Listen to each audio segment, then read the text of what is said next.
Bonjour et bienvenue sur Radio Capucin 94.5 FM. Vous êtes en compagnie de moi-même, Marie.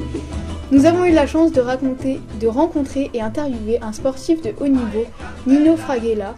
Cet athlète franco-cubain se prépare à réaliser un défi exceptionnel. Le premier Unlimited Triathlon entre Miami et La Havane. 21 km de course, 270 km de vélo et 170 km de nage à travers le détroit de Floride. Voici la première partie de l'interview bilingue français-espagnol que nous avons réalisée.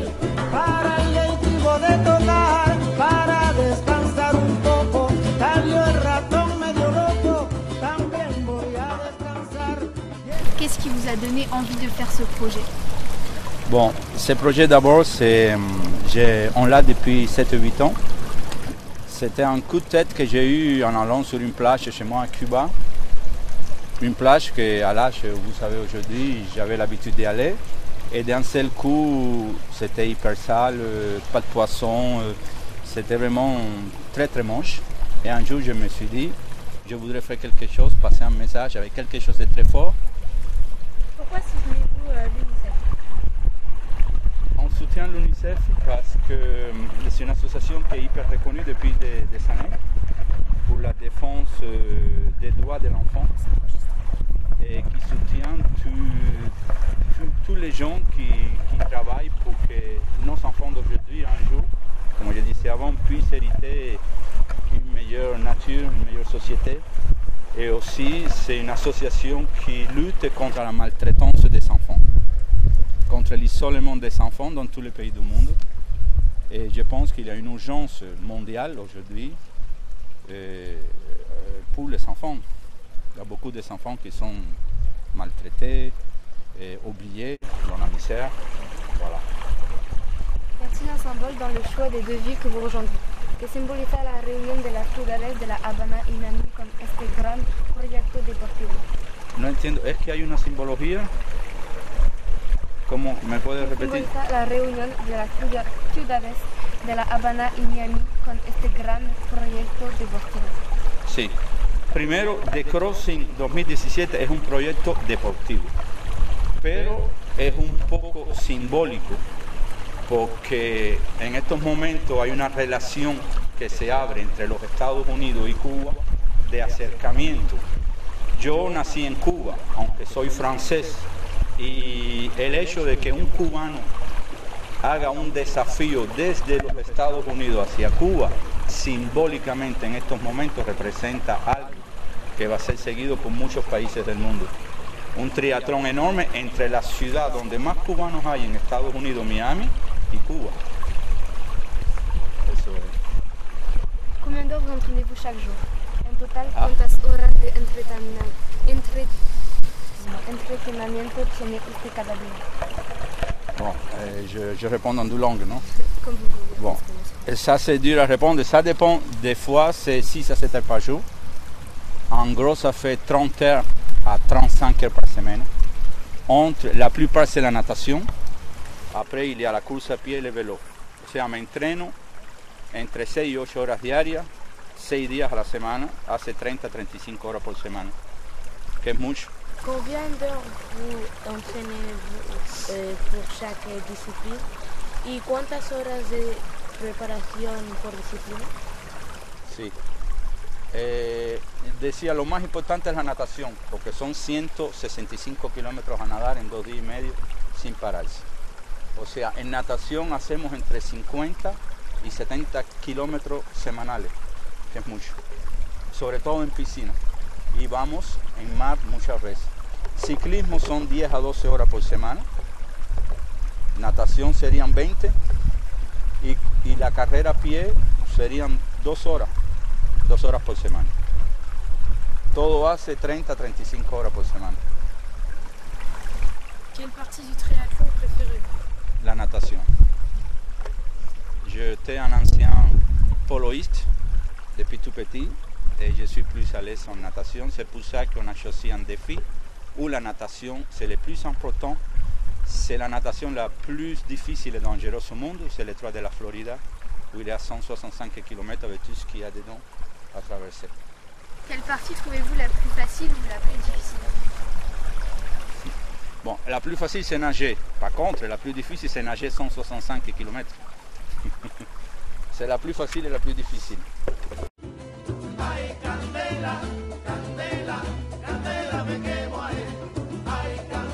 Hola y buenos días a Radio Capuzán 94.5.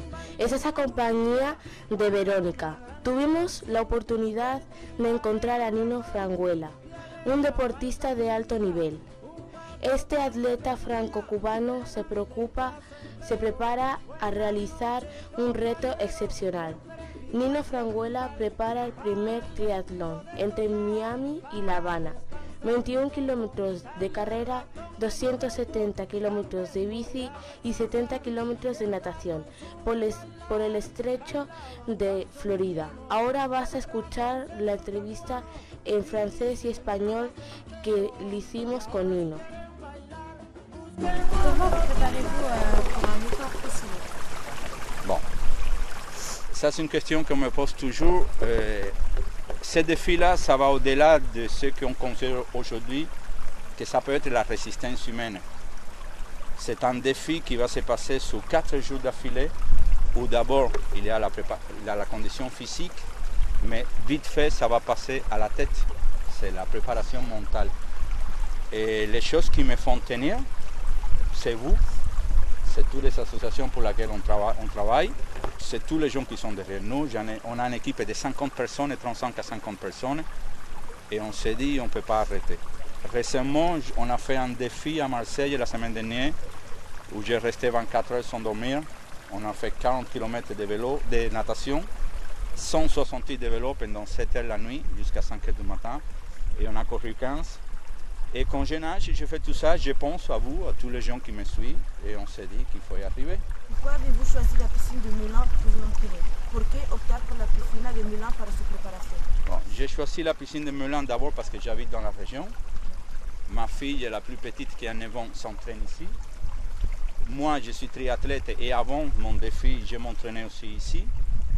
Et parce que toutes les conditions sont créées ici à la piscine de Milan, il y a la piscine qui est très belle, il y a une piscine à l'intérieur, il y a la salle de musculation. On peut faire du cyclisme dans les coins assez bien.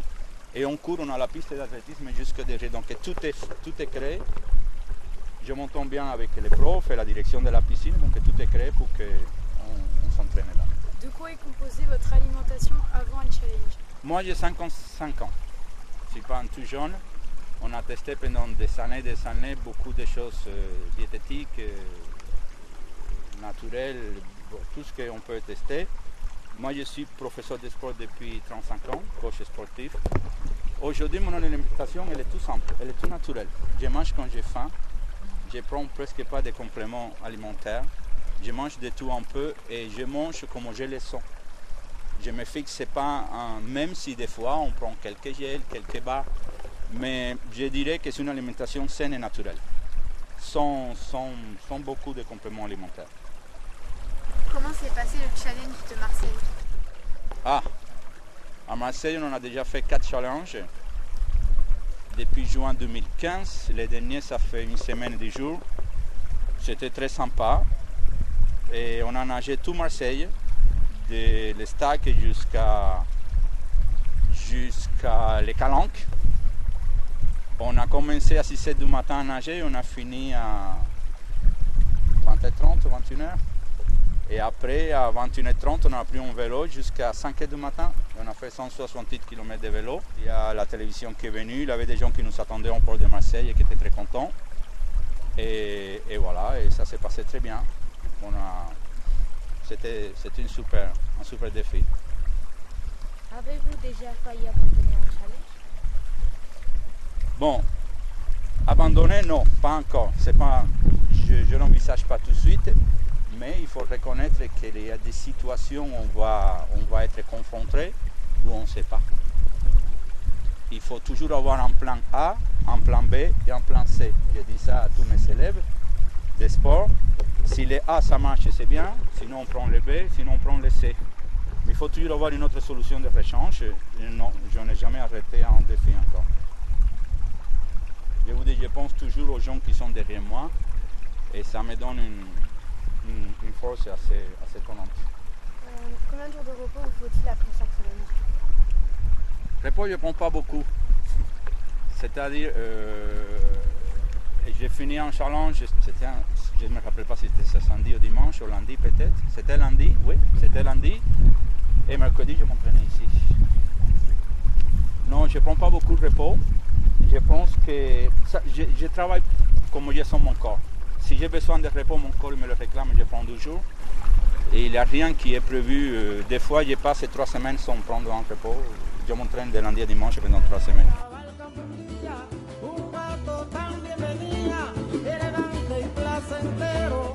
Bonjour et bienvenue sur Radio Capucin 94.5 FM.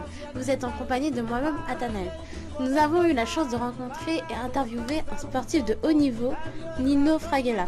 Cet athlète franco-cubain se prépare à réaliser un défi exceptionnel, le premier Ultimate Triathlon entre Miami et La Havane.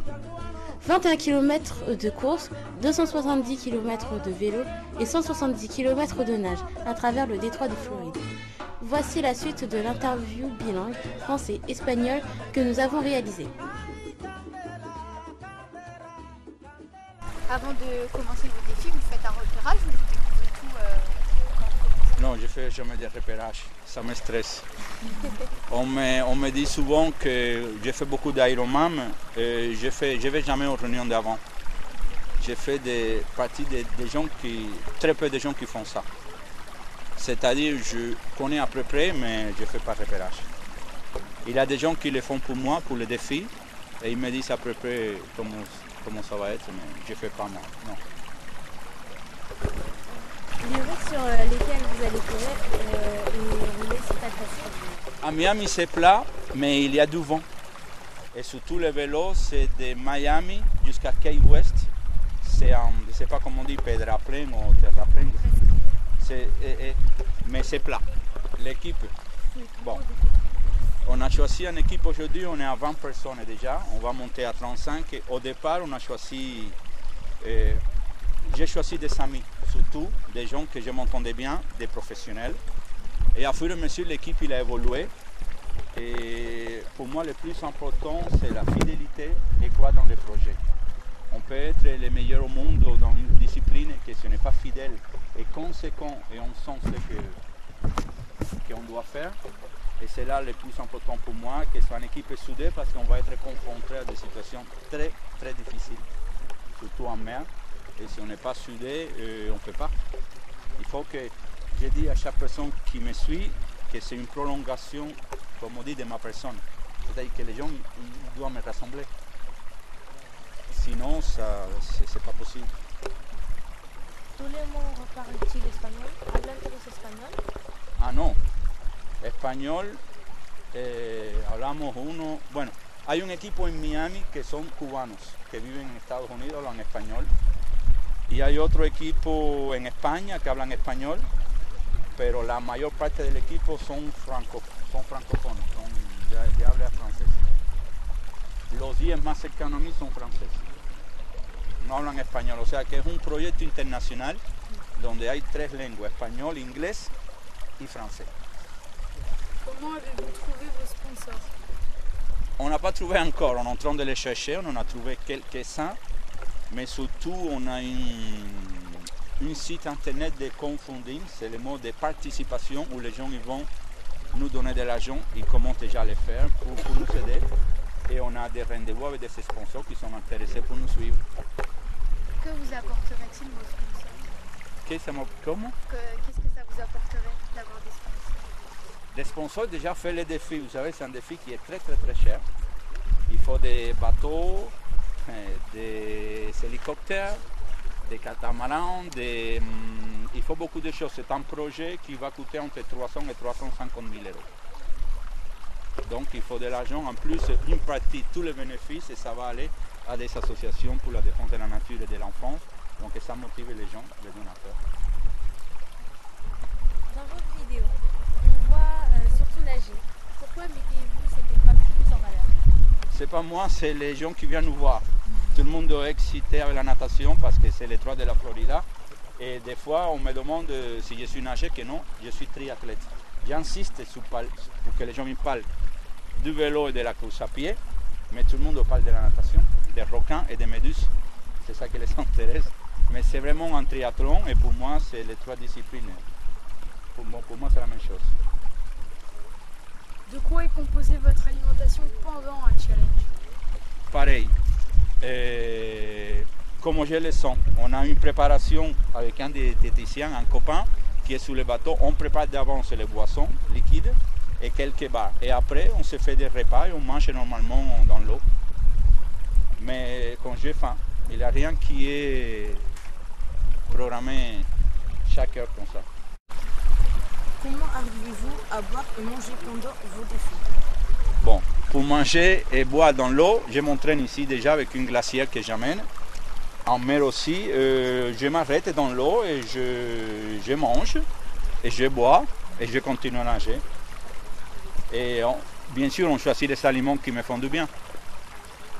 Ça fait un an qu'on essaie des aliments différents pour voir c'est lesquels les meilleurs pour nous. Quelles mesures de sécurité seront prises tout au long des 3 épreuves? Voilà. Ça c'est important, c'est-à-dire que l'équipe c'est de 35 à 40 personnes et en sécurité il y en a 20. Dans l'eau il y a 8 personnes avec moi, 3 kayaks, il y a la marine américaine qui nous met à disposition un hélicoptère, il y a des médecins, des infirmières, c'est un projet très très grand et surtout il y a des scientifiques, c'est quelque chose, il y a beaucoup de spécialistes pour la sécurité. On ne veut pas d'accident, pas seulement pour moi, sinon pour l'équipe qui est dans l'eau. Lors de vos épreuves de nuit, allez-vous être éclairé? Non, on ne peut pas m'éclairer. Pourquoi? Parce que si on éclaire la mer la nuit, ça attire tous les animaux, les méduses en surface. Et donc la lumière elle est sous le bateau. Sous l'eau, c'est noir comme ça. Je dois me guider par rapport au bateau et aux gens qui sont avec moi dans l'eau. David Galliano-Martinez nagera-t-il avec vous lors de la traversée Miami-Bahama? David Galliano-Martinez, c'est un garçon, un ami qui est moniteur de plongée en Espagne. Et normalement, il vient à La Havane, oui. À quelle température est l'eau dans le détroit de Floride? C'est chaud, les mois de juin. La nuit, il fait un petit peu plus frais, mais c'est chaud. 25 et 27 degrés, jusqu'à 30, ça descend à 24, 35 et ça dépend. Comment faites-vous pour nager tout droit? Ah En piscine, c'est facile. En mer, non. En mer, on se dévie beaucoup. Je vous dis, j'ai 6 personnes à côté de moi, un devant, 2, 4 et 2 derrière. Et ces personnes, parce que des fois, j'essaye de m'endormir un petit peu, de fermer les yeux pour récupérer, ils me guident. Et il y a les kayaks qui sont un kayak devant, 2 à côté, et je me guide par rapport au kayak. C'est eux qui me guident pour ne pas perdre, pour ne pas trop dévier. On a vu dans vos vidéos que vous faites des micro-siestes et vous n'avez pas peur de vous endormir Ah non, je ne m'endorme pas. Non. C'est ce qu'on appelle des micro-siestes et on les teste avec Marc Houillot, c'est mon coach mental. Je ferme les yeux, je l'essaye en piscine beaucoup, quand il n'y a pas beaucoup de monde. Et pendant 30 secondes, j'arrive à me reposer avec les yeux fermés. Et quand je me dévie, il y a eux qui me poussent, c'est-à-dire il y a des copains qui me poussent pour que je reste au milieu. Le record, c'est 45 secondes pour le moment. On va voir si je peux dormir une minute. Ils sont arrêtés de battre les mains, les bras. Que pense votre famille de votre projet? Que piensa su familia de su proyecto? Bon, ma famille. Il y a mes enfants, surtout j'ai 3 filles de 9, 22 et 24. Au départ, ils ne voulaient pas, mais maintenant ils savent bien qu'il n'y a pas de recul, qu'on est à 8 mois du projet et que c'est connu aujourd'hui presque partout. Et ils sont derrière moi. La petite, ils s'entraînent à la piscine de Melun avec Philippe et Damien. Et elle est derrière son père, elle vient 3 fois par semaine et fait de la natation ici. Elle est très contente, elle est très fière. Avez-vous envie de transmettre cette passion à vos enfants? Mais oui. Bon, les 2 plus grandes, ils ne sont pas très sportifs, mais ils ont fait un peu de danse. Mais la petite, elle est à fond. Elle vient tout le temps à la piscine. Elle fait du triathlon déjà depuis 7 ans, depuis qu'elle a 7 ans. Et je pense qu'elle a la passion du sport, oui. Aurez-vous sur vos honneurs ou quelque chose qui vous rappelle à votre famille? ¿Tendrá usted un amuleto, una mascota el día del challenge? Non, non, non, je n'ai pas de porte-bonheur, je ne tengo amuleto, non. Mon porte-bonheur, c'est vous, je vous ai dit. C'est pour tous les gens que j'ai fait ça. Franchement, je le sens depuis très très longtemps. C'est voilà, de ne pas décevoir les gens qui me suivent. Est-ce qu'il vous arrive de vous décourager ou d'avoir des pensées négatives Non. pendant vos challenges? Je dis à mes élèves que je suis sourd d'oreille, les deux. Si on écoute, quand on se décide à faire quelque chose dans la vie, il ne faut pas écouter les autres.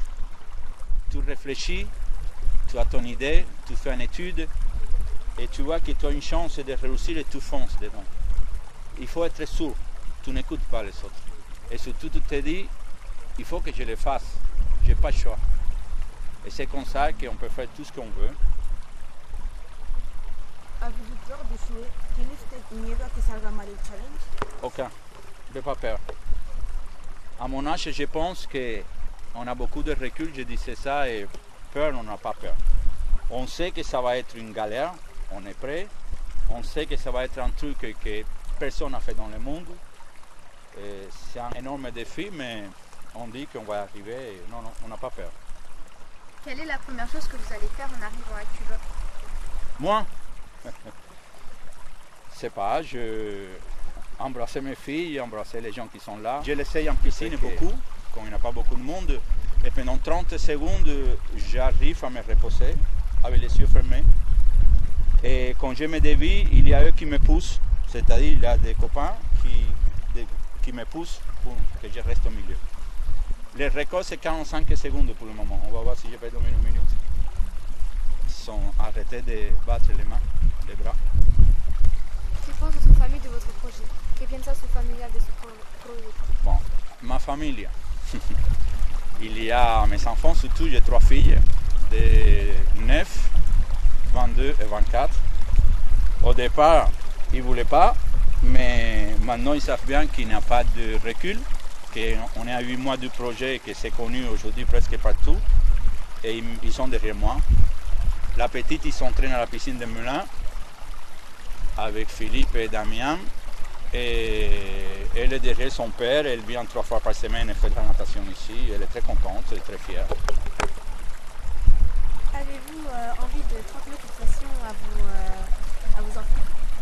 Mais oui. Bon, les 2 plus grandes, ils ne sont pas très sportifs, mais ils ont fait un peu de danse. Mais la petite, elle est à fond. Elle vient tout le temps à la piscine. Elle fait du triathlon déjà depuis 7 ans, depuis qu'elle a 7 ans. Et je pense qu'elle a la passion du sport, oui. Aurez-vous sur vos honneurs ou quelque chose qui vous rappelle à votre famille? ¿Tendrá usted un amuleto, una mascota el día del challenge? Non, non, non, je n'ai pas de porte-bonheur, je ne tengo amuleto, non. Mon porte-bonheur, c'est vous, je vous ai dit. C'est pour tous les gens que j'ai fait ça. Franchement, je le sens depuis très très longtemps. C'est voilà, de ne pas décevoir les gens qui me suivent. Est-ce qu'il vous arrive de vous décourager ou d'avoir des pensées négatives Non. pendant vos challenges? Je dis à mes élèves que je suis sourd d'oreille, les deux. Si on écoute, quand on se décide à faire quelque chose dans la vie, il ne faut pas écouter les autres. Tu réfléchis, tu as ton idée, tu fais une étude et tu vois que tu as une chance de réussir et tu fonces dedans. Il faut être sourd, tu n'écoutes pas les autres. Et surtout tu te dis, il faut que je le fasse, je n'ai pas le choix. Et c'est comme ça qu'on peut faire tout ce qu'on veut. ¿Avez-vous peur d'échouer? ¿Tiene usted miedo a que salga mal el challenge? Aucun, je n'ai pas peur. À mon âge, je pense qu'on a beaucoup de recul, je disais ça, et peur, on n'a pas peur. On sait que ça va être une galère, on est prêt. On sait que ça va être un truc que personne n'a fait dans le monde. C'est un énorme défi, mais on dit qu'on va arriver, et non, non, on n'a pas peur. Quelle est la première chose que vous allez faire en arrivant à Cuba? Moi, c'est pas, je embrasser mes filles, embrasser les gens qui sont là. J'espère qu'on a déjà des gens qui nous sont confirmés qui vont être là, faire la fête avec les jeunes. Et surtout, voilà, faire la fête avec tous les gens qui sont derrière nous. Avez-vous d'autres projets en tête après votre histoire? On a prévu 7 défis en 8 ans. On a une association qui s'appelle Tri-Aventure et on a déjà planifié 8 défis chaque année. Donc les prochains c'est en 2018 et c'est la traversée de l'Amazonie en triathlon du Venezuela jusqu'au Chili. 2018. Toujours pour la même cause, pour la défense de l'enfance et de la nature. ¿Tiene usted otros proyectos después de Sí, este? es lo que estaba diciendo. Después de este hay 7 proyectos más que están en previsión cada año. Siempre deportivo. C'est bizarre, parce qu'on m'a posé une question sur les requins et sur les méduses, c'est la première chose que les gens y posent. C'est bien, non? C'est bien. ¿Tiene usted encontrarse algún tiburón o alguna medusa? ¿Algunas medusas? Bon, et il y en a beaucoup, on va chez eux. Si, hay mucho, je parle d'abord en français après. Il y en a, c'est pas peur, on les a déjà vus, mais quand on est dans la mer, un requin, il ne vous cherchez pas forcément. Si on croise un, c'est un hasard. Il y en a beaucoup là-bas, mais on est équipé avec des bracelets de protection, avec des gens dans l'eau qui vont nous protéger avec des bâtons électromagnétiques. Et les méduses, il y en a beaucoup, c'est les plus dangereux. Mais on est préparé. Voilà. Bah, merci. Merci beaucoup. Bon, merci d'être venu. Et on va suivre là. Hein? Merci et surtout merci à la piscine de Melun pour l'autorisation de faire ça ici. Bon. Gracias por escucharnos. Quédate en el canal 94.5 y no te muevas. Descubrí más adelante las entrevistas completas de niños.